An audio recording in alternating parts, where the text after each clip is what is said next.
magandang gabi. So gusto ko mag-unboxing. Gusto ko sa inyong i-share. So habang tayo nag-unboxing ng gift ko, makain ako ng cake. So yung cake ko kanina. So Black Forest na masarap guys.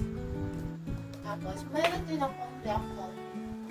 Gusto ko kasi matamis na yung ayan. First guys, gusto ko lang i-share yung ito po cake. From Abby. Thank you anak. Tapos ito message na sige. So, itong nasa gitna ng rose ay napipreserve siya ng 1 taon daw. So, ilalagyan ko siya ng plastic mamaya para talagang hindi siya malagyan ng alitabi na talaga. And tapos next guys, diba? So, nakakaluwag-luwag na yung isa kong anak. So, ito ay galing sa dalawang anak. Sa second batch na anak.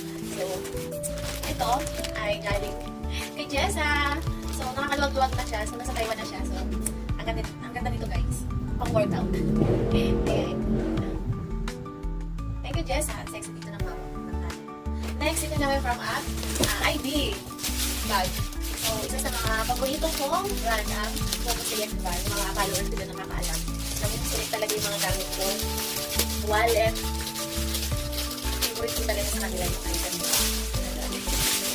Wow! Ang ganda nga, guys! Oh, lakas makayaman. Ayun na!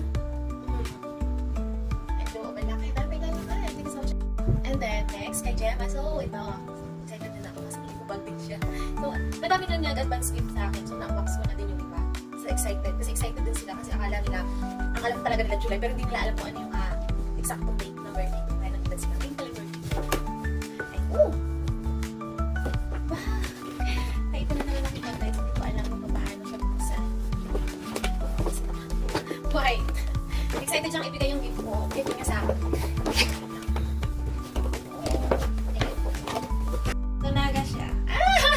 Din. Oh, white.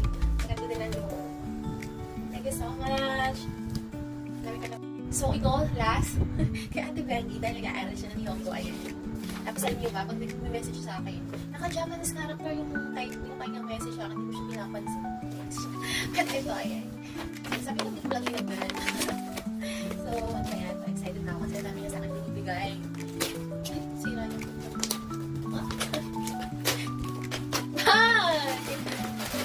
Parang ang isa ko. Ayan, sabi ko kasi sa kanya, gusto ko yung maliliit na bag. Ayan, malakas kasi makayaman. Sabi ko sa kanya, pero yung maliliit na bag. Perfect ito ate. Perfect. Ang cute. Ang cute. May isa pa. Dalawang bag. Nakulit niya ito.